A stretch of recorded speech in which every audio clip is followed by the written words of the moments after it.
Around 12:30 there was a great clattering outside in the corridor, and a smiling, dimpled woman slid back their door and said, "Anything off the trolley, dears?"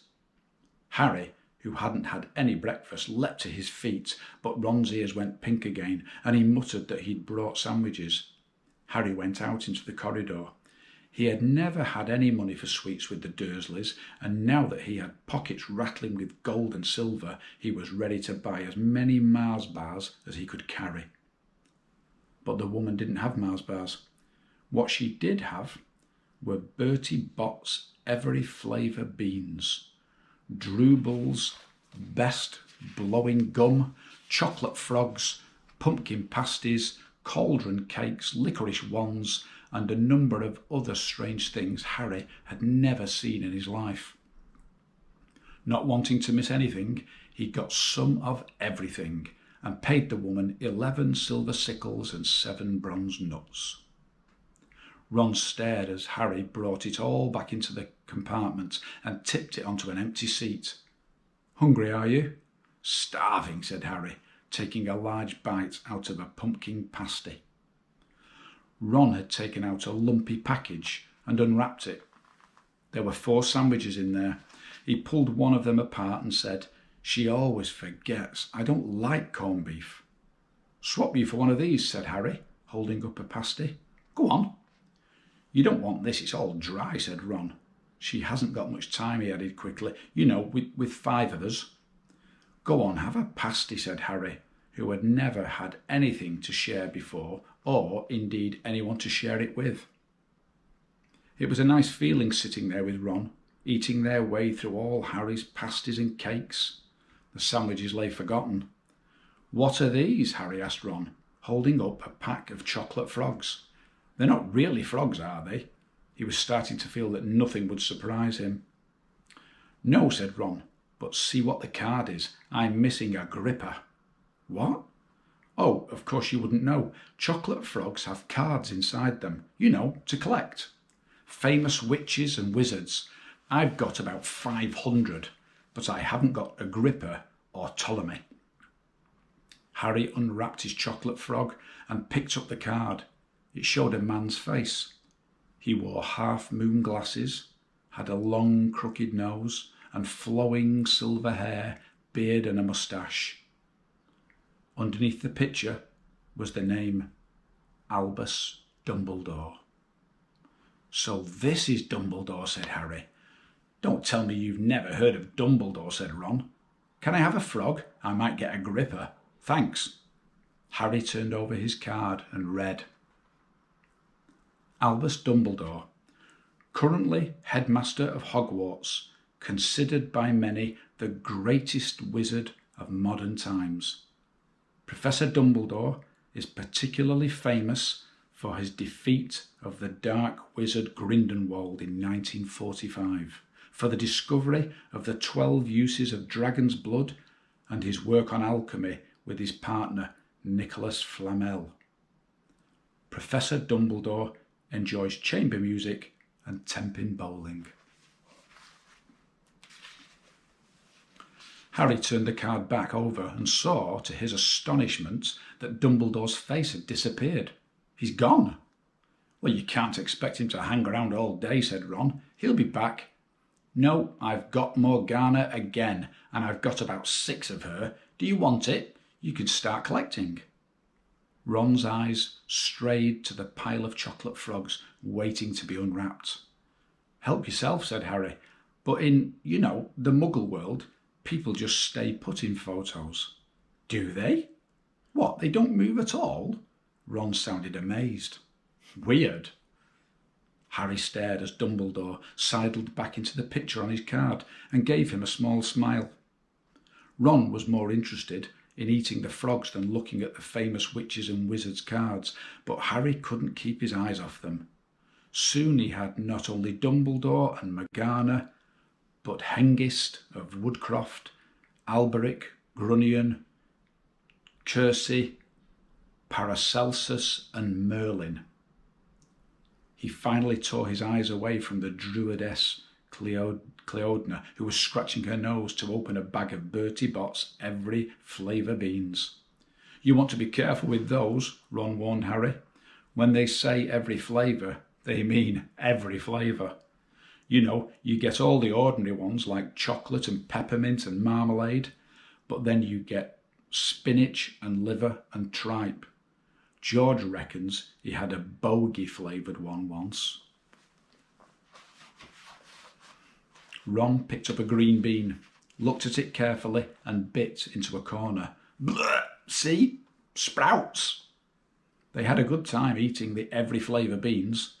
Harry got toast, coconut, baked bean, strawberry, curry, grass, coffee, sardine, and was even brave enough to nibble the end of a funny grey one Ron wouldn't touch, which turned out to be pepper. The countryside now flying past the window was becoming wilder. The neat fields had gone. Now there were woods, twisting rivers and dark green hills. There was a knock on the door of their compartment, and the round-faced boy Harry had passed on platform 9 3/4 came in. He looked tearful. "Sorry," he said, "but have you seen a toad at all?" When they shook their heads, he wailed, "I've lost him. He keeps getting away from me." "He'll turn up," said Harry. "Yes," said the boy miserably. "Well, if you see him." He left. "Don't know why he's so bothered," said Ron. "If I'd brought a toad, I'd lose it as quick as I could. Mind you, I brought Scabbers, so I can't talk." The rat was still snoozing on Ron's lap. "He might have died and you wouldn't know the difference," said Ron in disgust. "I tried to turn him yellow yesterday to make him more interesting, but the spell didn't work. I'll show you. Look."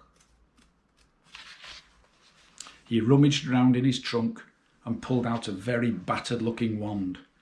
It was chipped in places, and something white was glinting at the end. Unicorn hairs nearly poking out. Anyway, he had just raised his wand when the compartment door slid open again. The toadless boy was back, but this time he had a girl with him. She was already wearing her new Hogwarts robes.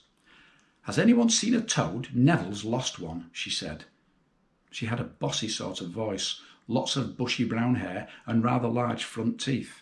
"We've already told him we haven't seen it," said Ron, but the girl wasn't listening. She was looking at the wand in his hand. "Oh, are you doing magic? Let's see it then." She sat down. Ron looked taken aback. All right." He cleared his throat. "Sunshine daisies, butter mellow. Turn this stupid fat rat yellow." He waved his wand, but nothing happened. Scabbers stayed grey and fast asleep. "Are you sure that's a real spell?" said the girl. "Well, it's not very good, is it?" "I've tried a few simple spells just for practice, and it's all worked for me. Nobody in my family's magic at all. It was ever such a surprise when I got my letter, but I was ever so pleased, of course. I mean, it's the very best school of witchcraft there is. I've learnt all our set books off by heart, of course. I just hope it'll be enough. I'm Hermione Granger, by the way. Who are you?" She said all this very fast. Harry looked at Ron and was relieved to see by his stunned face that he hadn't learnt all the set books off by heart either. "I'm Ron Weasley," Ron muttered. "Harry Potter," said Harry. "Are you really?" said Hermione. "I know all about you, of course. I got a few extra books for background reading, and you're in Modern Magical History and the Rise and Fall of the Dark Arts and Great Wizarding Events of the 20th Century. "Am I?" said Harry, feeling dazed. "Goodness, didn't you know?" "I'd have found out everything I could if it was me," said Hermione. "Do either of you know what house you'll be in? I've been asking around and I hope I'm in Gryffindor. It sounds by far the best." "I heard Dumbledore himself was one, but I suppose Ravenclaw wouldn't be too bad. Anyway, we'd better go and look for Neville's toad. You two had better change, you know. I expect we'll be there soon." And she left, taking the toadless boy with her. "Whatever house I'm in, I hope she's not in it," said Ron. He threw his wand back into his trunk. "Stupid spell. George gave it to me. Bet he knew it was a dud." What house are your brothers in? Asked Harry. Gryffindor, said Ron. Gloom seemed to be settling on him again. Mum and Dad were in it too. I don't know what they'll say if I'm not. I don't suppose Ravenclaw would be too bad, but imagine if they put me in Slytherin. That's the house you-know-who was in. Yeah, said Ron. He flopped back into his seat looking depressed.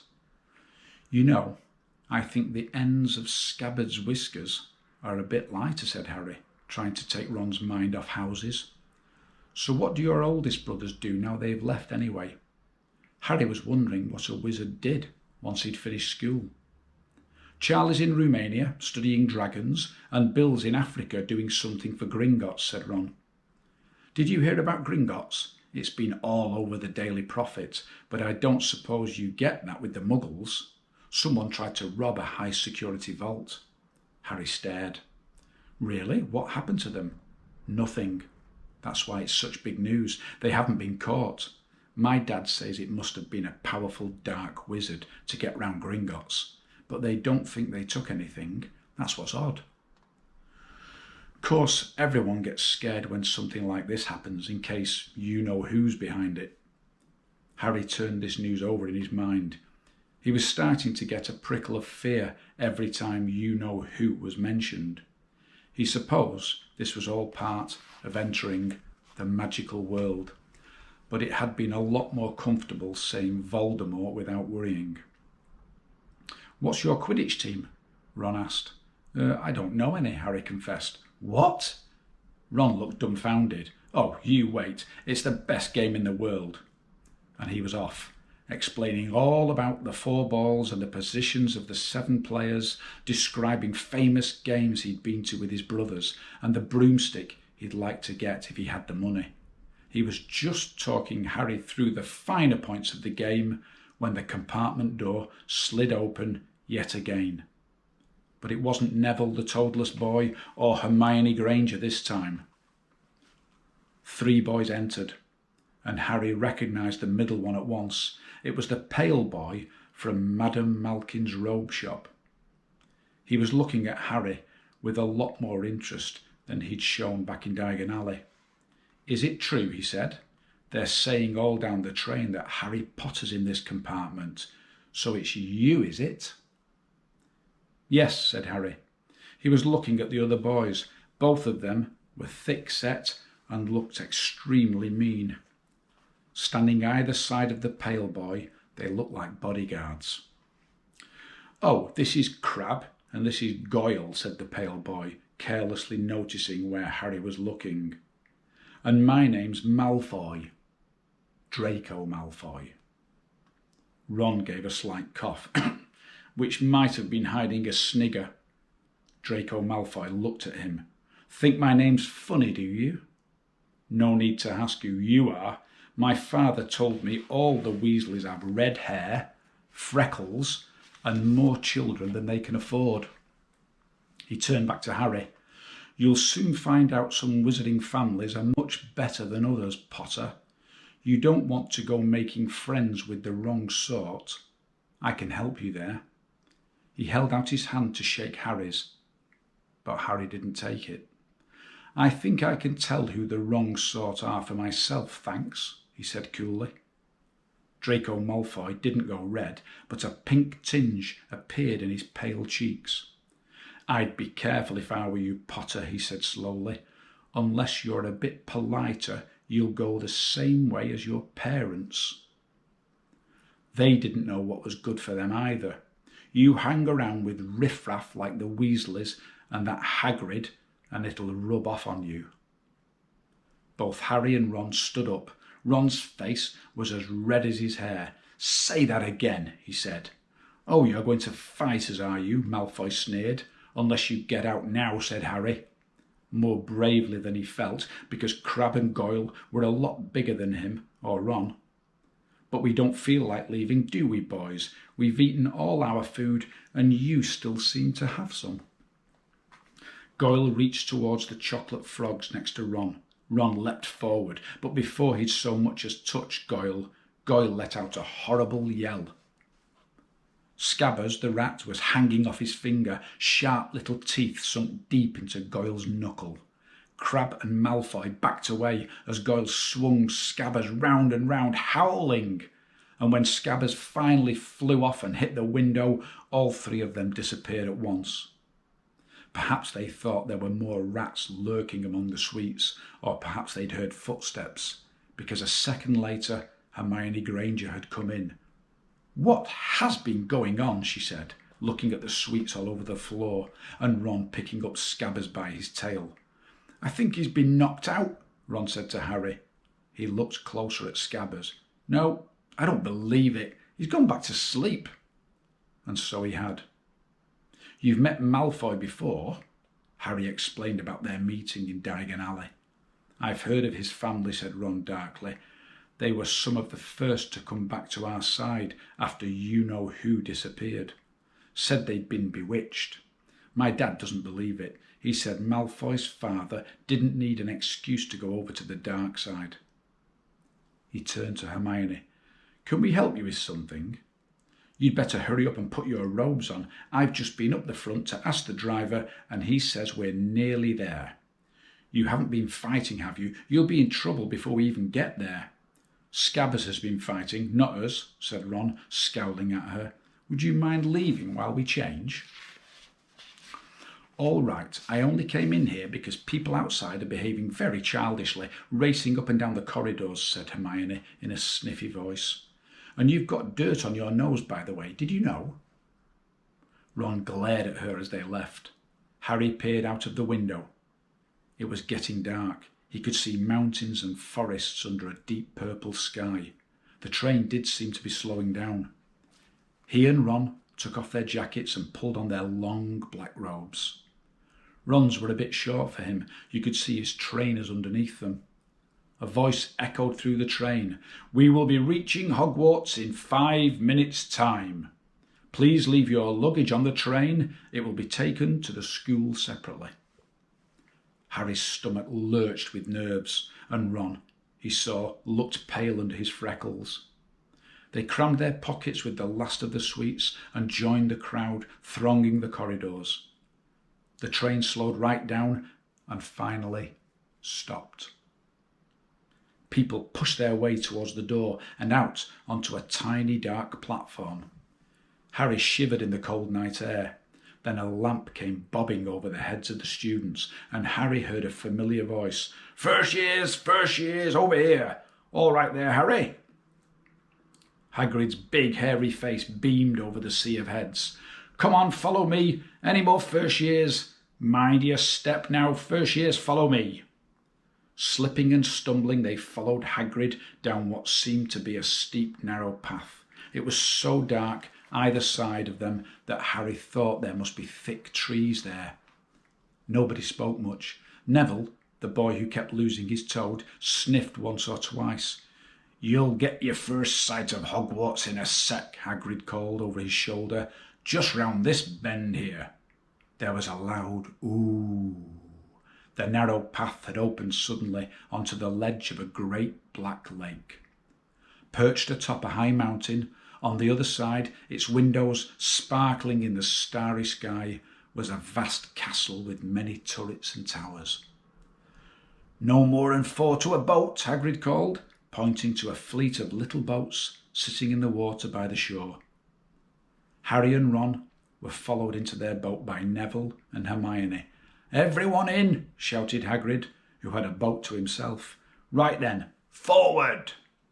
And the fleet of little boats moved off all at once, gliding across the lake, which was as smooth as glass.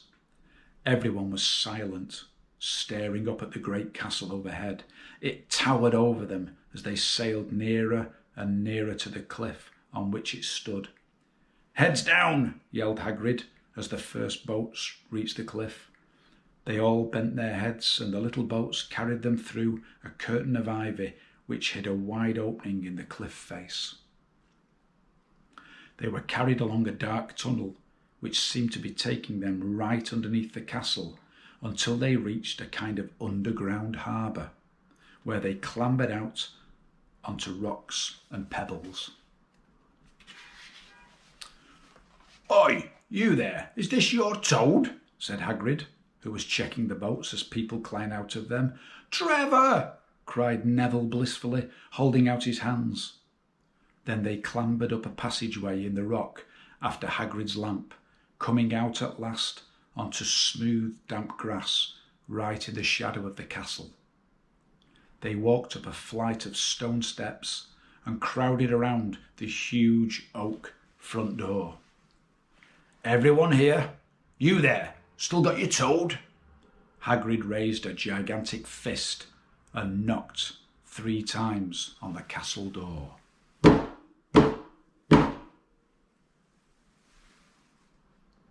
And that's the end of chapter 6.